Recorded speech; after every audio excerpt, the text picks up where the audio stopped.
Today you'll learn how to make prints using markers in a plastic bag. You should find some washable markers, a Ziploc bag, and a blank piece of paper to put underneath. So from there you're going to start coloring the plastic bag any way you want. I'm choosing to create a tie-dyed effect by blending the markers with lots of different layers of colors. And you want to fill the entire space. So go from corner to corner and really add lots of different layers of color to this.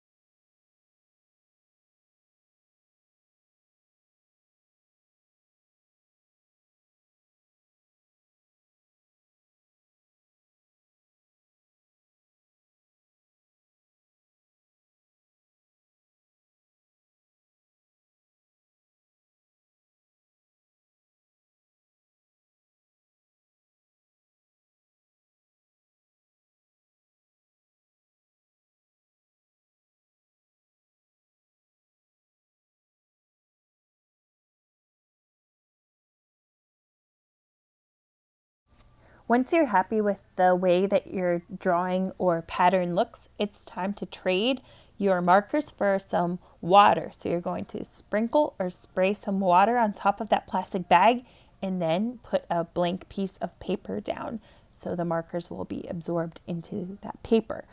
And the fun comes now when you peel back your paper to reveal the surprising print. I think I'll name this A Dog's Breakfast. And don't worry if it's a little bit messy around the edges. You can always clean that up when you finalize it with your overdrawing or other layering of markers.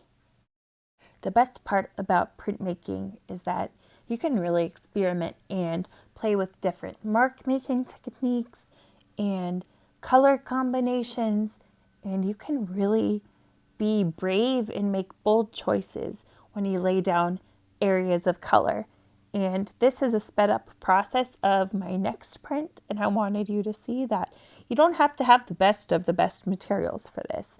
You could use some scrap paper with paint splotches on it to jazz that up. So these next few prints, you'll see that I'm using painted papers that were my table savers for previous projects to finish with the layering of the printmaking process. So have some fun with this and know that you really can do some great things with what you have.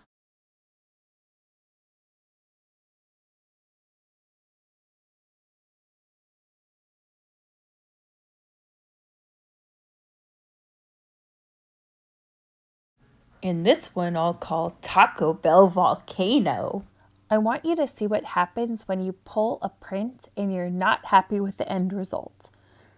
When I looked at this one, I saw that it was very light, and I wanted to emphasize the portrait that I drew on with the markers on the plastic bag. So when I pulled my print, I got my markers and I added some overdrawn areas to really make the printmaking pop with that final element of line drawing over top. Another fact about plastic bag printmaking that I absolutely love is how many times you can really make different prints using only one material. So the markers are another material, but the plastic bag itself, I didn't keep on getting a new one over and over again.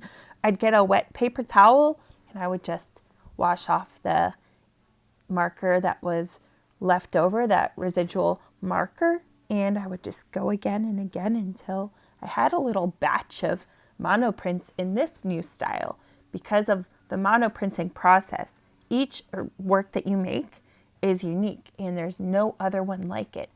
You're only making one at a time, focusing all that attention on creating one piece. And like this one here, I saw all of those paint spots that were over top of my paper, and I thought, hey, why not? Let's give this a try and pull a print from this piece of paper that was already kind of messy with paint from a previous project. So then I said, okay, let's do this. So I got my markers out and I overdrew some extra textures and patterns to jazz it up a bit here and there and build out the border.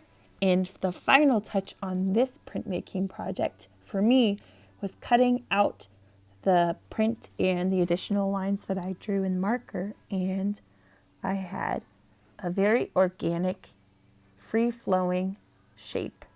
So have a lot of fun in your printmaking, and who knows what you'll make in this plastic bag and marker art project.